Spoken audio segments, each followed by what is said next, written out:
When a relationship with a narcissist finally comes to an end, the silence that follows can feel strangely final. There is no more arguing, no more messages, no more obvious drama. You may see them acting as though nothing happened, posting like they are happier than ever or completely ignoring your existence. Naturally, you begin to believe they have moved on, but that conclusion can be misleading. A narcissist does not necessarily detach simply because the relationship has ended. A healthy person may eventually accept that the connection is over, grieve what was lost, and slowly redirect their attention toward their own life. A narcissistic person can experience the ending very differently. What remains after the relationship is often not genuine love or a desire for healthy connection, but an intense psychological attachment to the attention, validation, emotional reactions, and sense of control they once received from you. The difficult truth is that losing you can also mean losing access to a source of narcissistic validation. During the relationship, your reactions may have helped reinforce their sense of importance. Your attention, affection, explanations, anger, tears, or attempts to repair the relationship could all become evidence to them that they still mattered and still had influence over you. That is why your decision to walk away can affect them in ways you may never see. To a narcissist, the relationship may not have been experienced as a connection between two equal individuals. Instead, they may have viewed you through the lens of what you provided for their ego. You became someone who reflected their importance, responded to their demands, absorbed their emotional chaos, and remained available when they needed reassurance or control. So when you finally stop participating, something much deeper happens. You are not simply leaving a relationship, you are removing access. And when that access disappears, their carefully constructed sense of superiority can begin to feel threatened. This is especially difficult for someone who cannot tolerate rejection or the realization that another person has chosen freedom over them. Instead of accepting responsibility and processing the loss, they may create an internal story that protects their ego. They may convince themselves that you were never important, that they were the one who rejected you, or that you will eventually come back. Underneath that story, however, there can be shame, humiliation, anger, and an overwhelming need to regain control. This creates one of the strangest contradictions in narcissistic dynamics.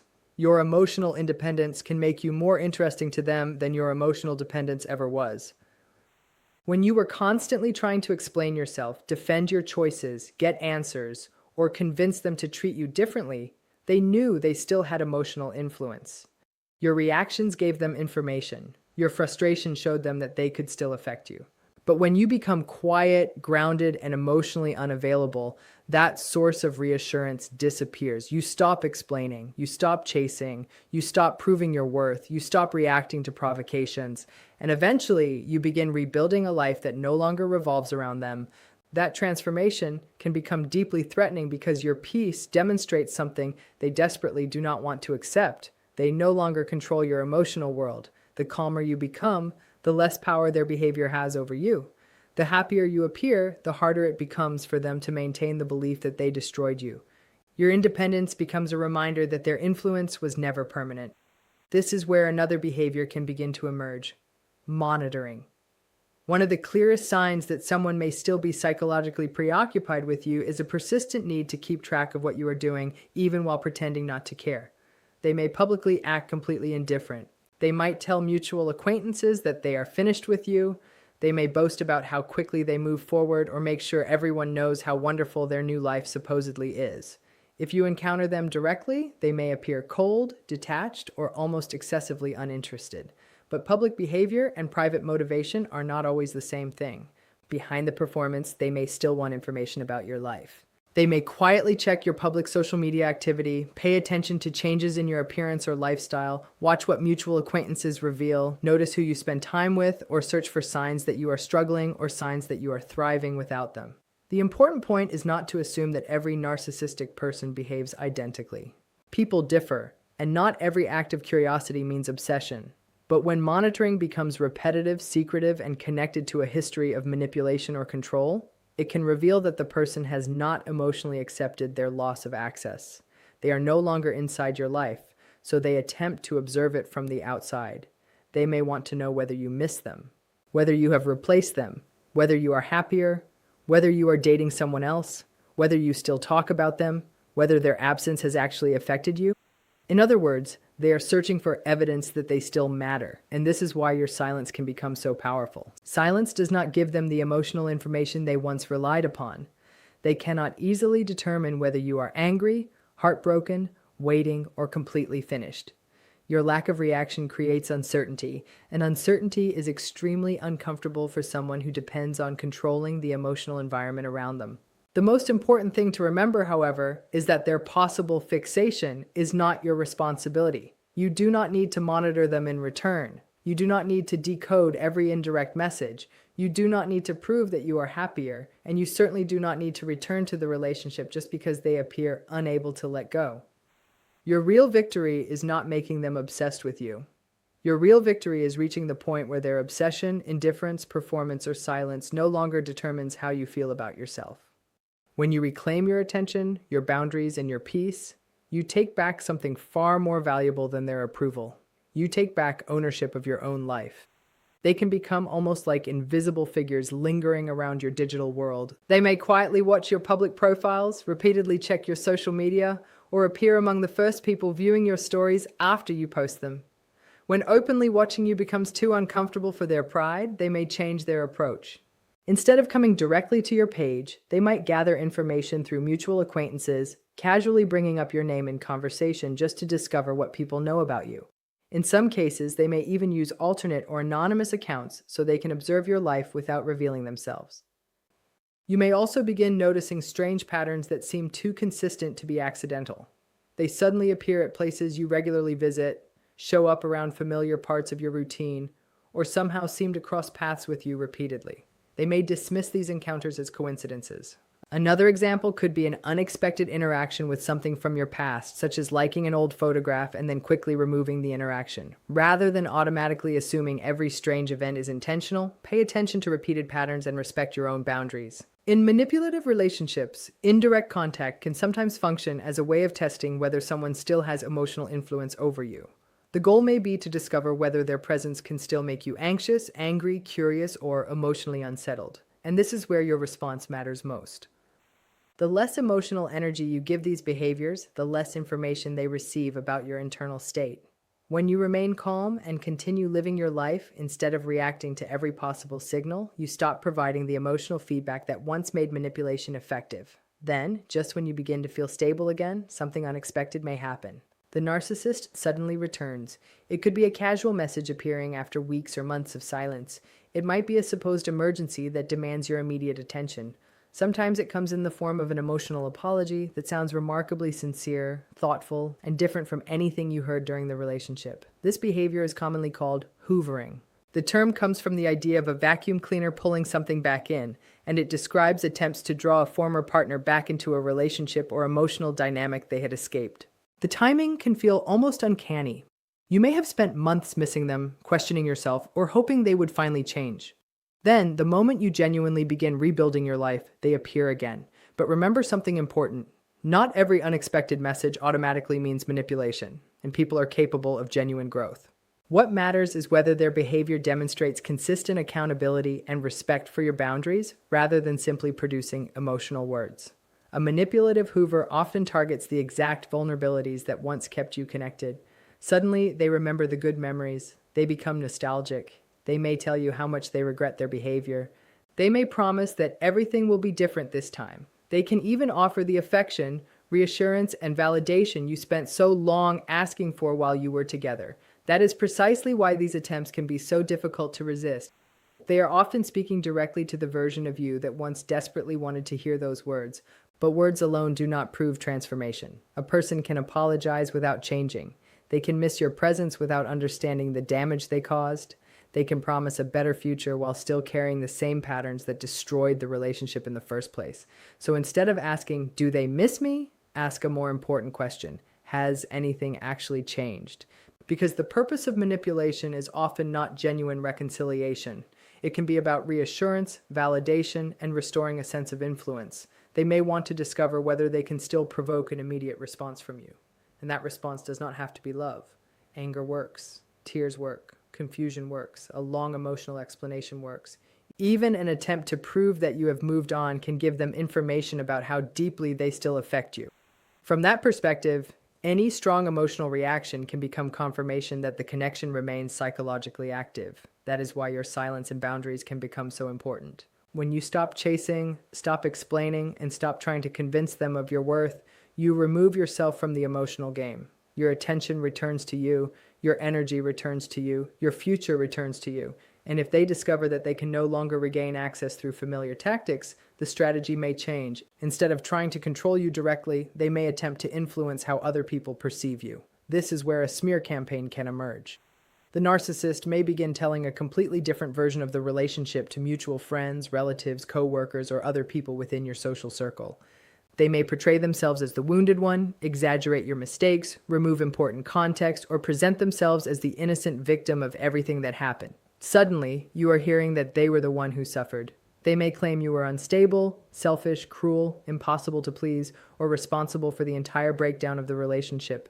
Stories can be selectively edited until the person who caused the damage appears to be the victim and the person who finally walked away appears to be the villain. This can feel deeply unfair because you know what actually happened. But understand the psychological function of this behavior. Controlling the relationship may no longer be possible, so controlling the narrative becomes the next available form of influence. They may want sympathy. They may want people to question your character. They may want mutual friends to report information back to them. And sometimes, most importantly, they may want you to become emotionally overwhelmed enough to defend yourself publicly. That reaction can pull you back into the very drama you worked so hard to escape. Your strongest response is not necessarily proving yourself to every person who hears their version. It is protecting your boundaries, documenting serious harassment when necessary, staying close to trustworthy people, and refusing to let someone else's distorted story determine your identity. You do not need to participate in a battle simply because someone else decided to create one. Your healing becomes stronger when you stop trying to control what the narcissist says and start controlling what you allow back into your life. Their story is theirs. Your peace is yours. And the moment you truly understand that distinction, their ability to pull you back into the old cycle begins to disappear. When a narcissist realizes they can no longer get a direct reaction from you, they may look for another way to reach you. If they cannot pull you into an argument, they may try to influence how other people see you instead. They may spread rumors, distort what happened, or quietly tell a different version of the relationship to mutual friends and people around you. The goal is often to make the story reach you indirectly, hoping that you will eventually become frustrated enough to break your silence and confront them. They want you to hear what is being said. They want you to defend yourself. They want you to become emotionally activated. Because the moment you feel forced to respond, they regain a form of access to you. That is why every rumor, accusation, or attempt to damage your reputation should be viewed within the larger pattern rather than treated as something you must immediately fight. Someone who has genuinely moved forward usually has little reason to spend enormous amounts of energy trying to destroy another person's life. When someone remains focused on controlling your image long after the relationship has ended, it can reveal that they are still emotionally invested in the conflict and in how the story is perceived. Your refusal to participate can become your strongest protection. You do not have to chase every rumor. You do not have to answer every accusation. And you do not have to lower yourself into the same chaos that you worked so hard to escape. When you remain calm and consistent, people who are paying attention may eventually notice the difference between your behavior and the story being told about you. Contradictions have a way of revealing themselves over time.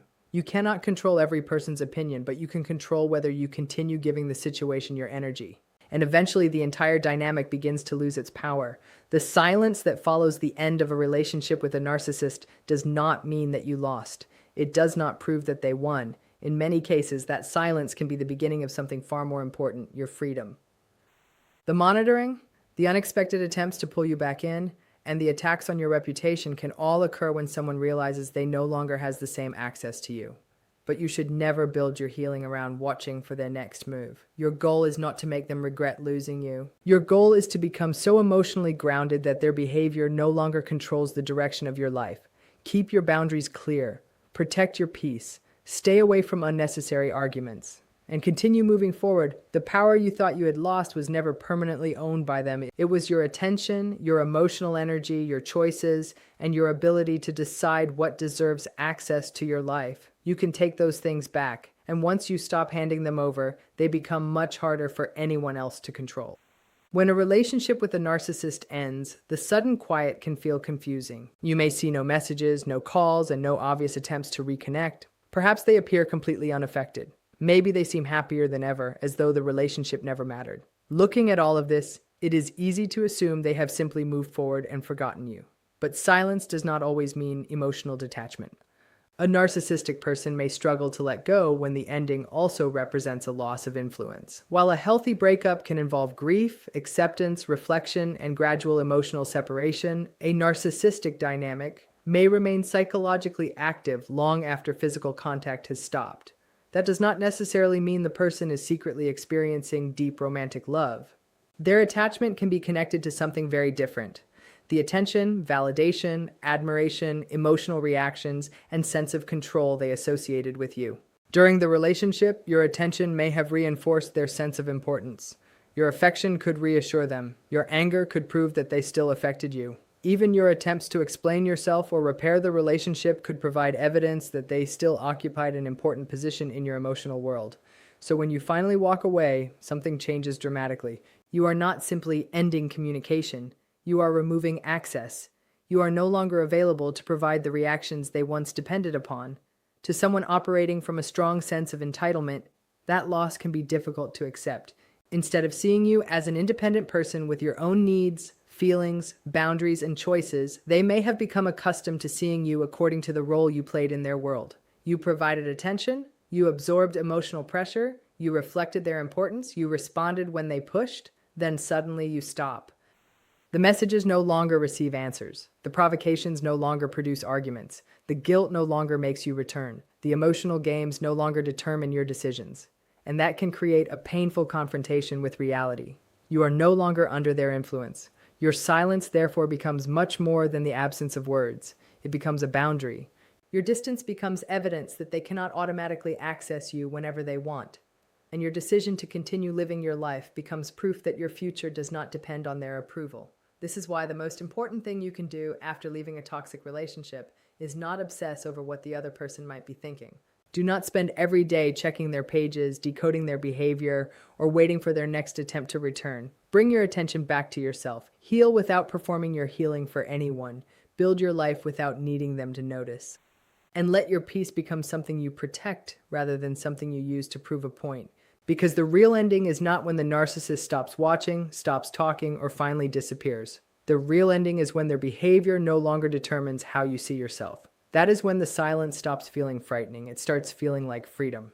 When you completely remove yourself from a narcissistic person's reach, that loss of access can strike at the very foundation of how they see themselves. They may struggle to accept the reality that someone they once influenced has chosen to walk away and reclaim their independence. Instead of processing rejection in a healthy way, they may reshape the entire story in their mind so they do not have to confront the possibility that they have lost control. Feelings of embarrassment, rejection, and wounded pride can then turn into resentment and fixation. And here is the strange part. The more emotionally independent you become, the more noticeable your absence may become to someone who was accustomed to having access to you. When you stop crying over the relationship, stop explaining your decisions, and stop defending yourself against every accusation, you remove the emotional feedback that once confirmed their influence. Your calm becomes harder for them to interpret. Your silence gives them no clear indication of whether you are angry, hurt, waiting, or simply finished. And the more stable your life becomes, the more obvious it may be that you are no longer organizing your world around them. You begin sleeping better. You stop checking your phone hoping for a message. You stop wondering what they are doing. You stop needing their approval. You start rebuilding your identity. That transformation is not about making them jealous. It is about becoming emotionally free. But if they are still invested in maintaining influence over you, your independence can become deeply uncomfortable for them because it proves that their control was never permanent. This is often where quiet monitoring can enter the picture. A person who is struggling to accept the loss of access may attempt to keep track of your life without openly admitting that they are interested. On the surface, they might insist that they do not care anymore. They could act cold when you cross paths, tell mutual friends that they have completely moved forward, or loudly emphasize how much better their life has become. But public statements do not always tell you what is happening privately. Someone can claim they are completely indifferent while still remaining curious about what you are doing. They may look at publicly available information, pay attention to what mutual acquaintances say, or notice changes in your life from a distance. If this happens repeatedly, the important thing is not to become obsessed with proving what they are doing. Focus instead on protecting your privacy and maintaining your boundaries. In some situations, monitoring may become more deliberate. They might search for information through mutual contacts, casually mention your name during conversations, or use indirect methods to discover whether you are dating, struggling, succeeding, or simply moving forward. You do not need to prove someone is watching you. Focus on patterns, protect your privacy, and maintain your boundaries. Do not investigate every strange interaction or react to every subtle signal, because doing so gives them space in your mind again. True healing begins when you stop monitoring them and stop measuring your progress by their reactions. Your peace matters more than their attention, and your future matters more than their approval. Freedom begins when you no longer need their validation.